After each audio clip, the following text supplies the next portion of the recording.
რას დავბედით? იმაზე რაც ვაკეთებ და იმაზე მოკლედ დროში. შეიძლება მართლაც ევროპაც გავავოცოთ. Поздравляю весь личный состав. კარგი მანევრია ძალიან. დიაპოვნებაში გადაცემდა. ვაშა გადაცემის სპეციალური გამოშვებაა თქვენთან. სპეციალური სტუმრი დღეს. სპეციალურ თემაზე. დღეს ვესაუბრებთ ორ ომზე, რომელიც საქართველოს გარშემო მიდის და რა თქმა უნდა, საქართველოს ეხება ყველანაირად. ომზე უკრაინაში და ომზე ირანში.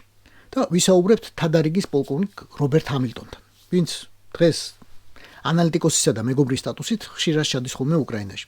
წლების განმავლობაში კი საქართველოში მუშაობდა ჩვენი არმიის გაძლიერების წვრთნისა და შეერაღების პროგრამებზე, როგორც სამხედრო, ისე სამოქალაქო სტატუსით.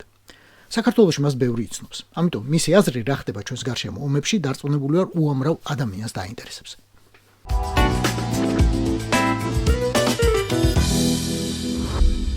Good afternoon, Mr. Hamilton, and thank you for the interview, of course. გამარჯობა ბატონო ჰამილტონ და მადლობა ინტერვიუსთვის. თქვენ სულ ახლახან დაბრუნდით უკრაინიდან და ფლობთ ინფორმაციას იქაურ ამბებზე. როგორც სამხედროს გეკითხებით, როგორ შეაფასებდით ვითარებას ფრონტის ხაზზე? ეს ხაზი მოძრაობს და თუ მოძრაობს, საით, რა მიმართულებით? Is it a stalemate or are we moving in this or that direction? Since the summer or in fall of 2022 2022 წლის შემოდგომის შემდეგ, როდესაც დასრულდა დიდი უკრაინული კონტრშეტევა ხარკივისა და ხერსონის მიმართულებით, ომს პოზიციური ხასიათი ჰქონდა. რუსეთის წინსვლა ტაქტიკულ დონეზე ხდებოდა ძალიან პატარა მონაკვეთებზე. ბოლო თვეებში კი უკრაინელებმა დაიბრუნეს 400 კვადრატულ კილომეტრზე მეტი ტერიტორია. იმიტომ რომ რუსებს სტარლინკი გაეთიშათ, რამაც გაურთულად დრონების გამოყენება, დამიზნება, კავშირი, შეიცვალა უკრაინული დრონების გამოყენების ტაქტიკაც. ახლო მანძილზე მხარდაჭერიდან ისინი როგორც სამხედროები უწოდებთ, საბრძოლო სივრცის შევიწროებაზე გადავიდნენ. ანუ ზურგში ურთყამენ რუსების მართვის პუნქტებს, საჰაერო თავდაცვას, რადარებს, გამშვებ დანადგარებს, артиლერიას, სარეზერვო დანაყოფებს. Mr. Hamilton, I would now ask you to მოდი ვცადოთ უკრაინის ომს შევხედოთ პოლიტიკური კუთხით. პრეზიდენტი ტრამპი, ასე ვთქვათ, არ ჩანს დიდად მონდომებული დაეხმაროს უკრაინას სამხედრო საშუალებებით. აქვს თუ არა ამას გავლენა ომის მიმდინარეობაზე დღეს? I think strategy and Donald Trump are mutually exclusive terms. სტრატეგია და ტრამპი ურთიერთგამომრიცხავი ტერმინებია. მას ემოციური რეაქცია უფრო აქვს ყველაფერზე. ამით ამერიკის პოლიტიკა რთულად პროგნოზირებადი ხდება, განსაკუთრებით უკრაინისთვის. ტრამპი მსხვერპლს, უკრაინას უფრო მეტ სთხოვს, ვიდრე აგრესორს, რუსეთს. ამას აკეთებს, როდესაც ხმას არ აძლევს გაეროს რეზოლუციებს რუსეთის წინააღმდეგ. ტრამპის მმართველობის დროს მის ადმინისტრაციასა და კონგრესს არაფერი მიუწიათ უკრაინისთვის. ის, რასაც ახლა იღებს უკრაინა ამერიკისგან, ძველი ვალდებულებების ნარჩენებია. ორი კვირის წინ ვიყავი უკრაინაში და გამიკვირდა, რომ ხალხი გაცილებით ოპტიმისტურადაა განწყობილი ვიდრე აქამდე. მათ გადაიტანეს უმძიმესი ზამთარი. რუსეთმა ყველაფერი ქნა, მაგრამ ვერ გაყინა და ვერ გატეხა უკრაინელები. კიდევ ერთი მიზეზია, რომ უკრაინა თავად არ ჩერდება და არ ჩერდება ევროპელთა დახმარება.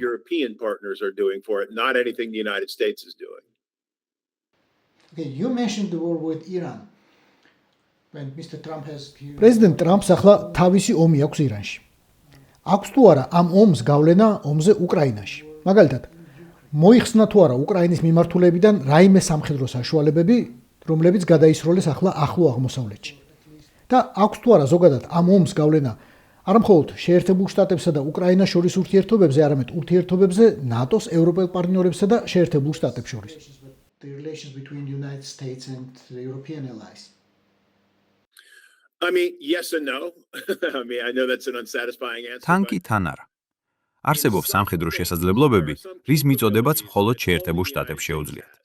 პეტრიოტის ტიპის სისტემა საუკეთესო იარაღია ბალისტიკური და ზებგერითი რაკეტების საწინააღმდეგოდ შორ მანძილსა და დიდ სიმაღლეზე. ასევე სტრატეგიული სადაზვერვო ინფორმაციის მიწოდება მხოლოდ შეერთებულ შტატებს შეუძლია. ნატოში ამას სხვა ვერავინ გააკეთებს. მაგრამ ტრამპმა ნებადართო ნატოს პარტნიორებს იყიდონ ამერიკული იარაღი და მიაწოდონ უკრაინას. ძალიან მნიშვნელოვანია, რომ ეს შესაძლებლობა შენარჩუნდეს. ოღონდ აქ პრობლემა ირანში დაწყებული ომია. პირველ 16 დღეში, როგორც გაირკვა, შეერთებულმა შტატებმა და მოკავშირეებმა უკვე გამოიყენეს 1800 პეტრიოტის რაკეტა. მაშინ, როდესაც უკრაინას ამ 4 წელიწადში მხოლოდ 600 რაკეტა მიაწოდეს. ახლა დაგეგმილია, რომ წლიური წარმოება 2000 რაკეტას მიაღწევს, მაგრამ ამას დრო დასჭირდება და დღეს წარმოების დონე 600 ერთეულზეა. მარაგი კი უსასრულო არ არის.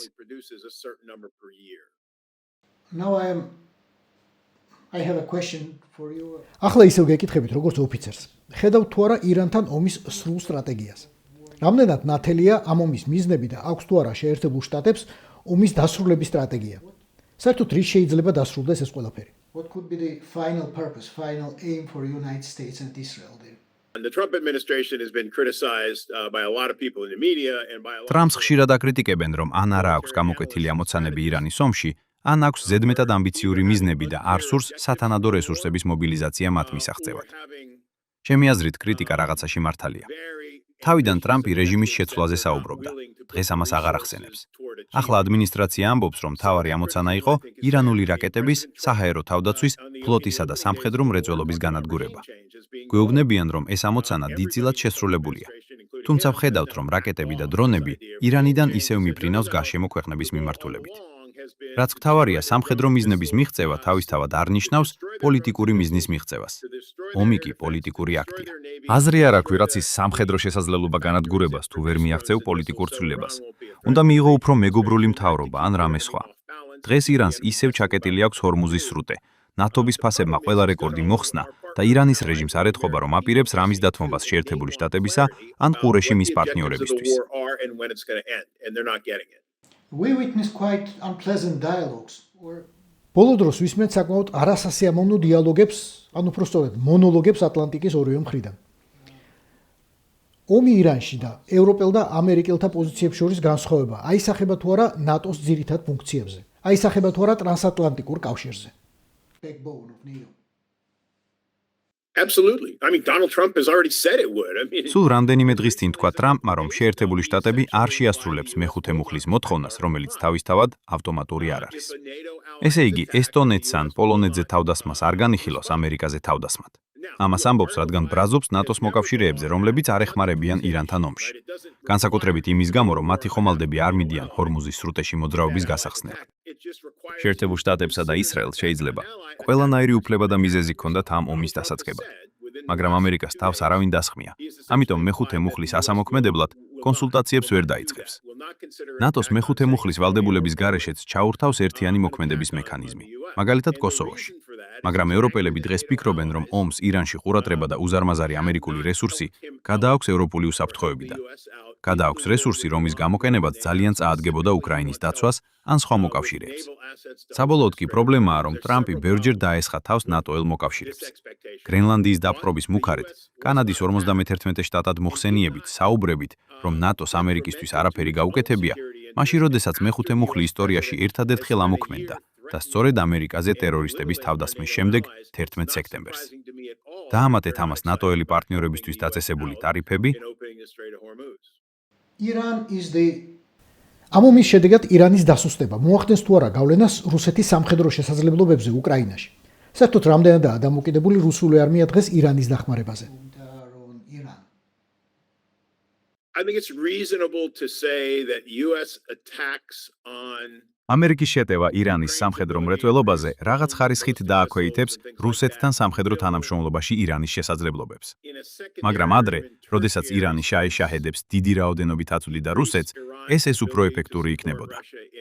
დღეს რუსეთმა თავად დააწყო მათი წარმოება გერანის სახელწოდებით. შეიძლება დღესაც ირებს აიმე მარაგ ნაწილებს, მაგრამ დამოკიდებულება იმდენად დიდი აღარ არის. მეორეს მხრივ, ომმა გაზარდა ნავთობის ფასები.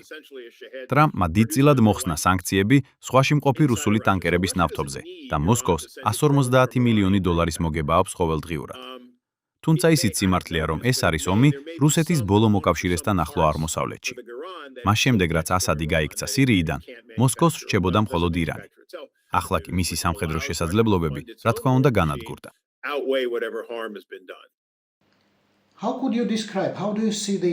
რა შეიძლება იყოს ირანში ომის საბოლოო მიზანი? რეჟიმის სრული ცვლილება? ან იქნებ მიზანია რაღაც უფრო მეგობრული ისლამური ხელისუფლების მოყვანა ირანის სათავეში, უფრო მეგობრული შეერთებული შტატებისა და ისრაელისთვის. ან შეიძლება ამოცანაა მხოლოდ სამხედრო შესაძლებლობების დასუსტება ირანისა, რათა მას აღარ შეეძლოს მაგალითად ბირთვული იარაღის წარმოება. What could be the ultimate result of this war? is quintessentially American. There's ამ a ომის preference for წარმოების air მეთოდი power სუფთად and ამერიკულია. aversion to land საჰაერო უპირატესობის power. მოპოვება And an პირველ idea რიგში. that air power can მაგრამ be ეხლა ჯერ არ defensive, გვაქვს it was გამოყენებული never ყველა intended to საშუალება achieve. ომის საბოლოო ამოცოცანების გადასაჭრელად. სახმელეთო ოპერაციას გულისხმობთ? Yeah, I mean, essentially, yes. დიახ, სწორედ ამას. საჰაერო ძალას საბოლოო ჯამში ომი არასდროს მოუგია. კი, თავის დროზე დაბომბების გამო სერბები გავიდნენ კოსოვოდან, მაგრამ მილოშევიჩი ხელისუფლებაში კიდევ ერთი წელი დარჩა. ლიბიაში საჰაერო ძალებმა ასევე დიდი როლი შეასრულეს, მაგრამ საქმე ბოლომდე სახმელეთო ძალებმა მიიყვანეს. ტრამპი არ აღიარებს სამაგიეროდ სპარსეთის ყურეში, ჩვენმა მოკავშირეებმა აღიარეს, რომ უკრაინას საჰაერო თავდაცვაში აქვს უნიკალური გამოცდილება და შესაძლებლობები.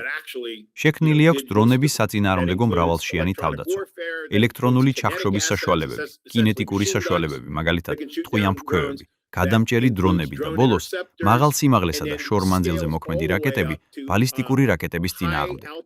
და ეს დღევანდელ ვითარებაში უკვე ეხმარება რეგიონების ქვეყნებს.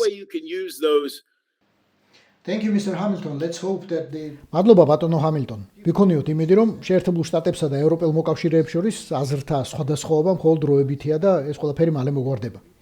რომ ომი ირანსა და უკრაინაში ძალიან სწრაფად დასრულდება და დასრულდება დასავლეთისთვის, უკრაინისთვისა და ყველა ჩვენგანისთვის დადებითი შედეგით. მადლობა ისევ და ისევ. Thank you. Yeah, my pleasure. All right, take care. რაც დავდივით, იმაზე რაც ვაკეთებ და იმაზე მოკლედ დროში. შეიძლება მართლაც ევროპაც გავაუწყო. Поздравляю весь личный состав. კარგი მანევრია ძალიან. დიაბოლოვაში გადაცემოდა.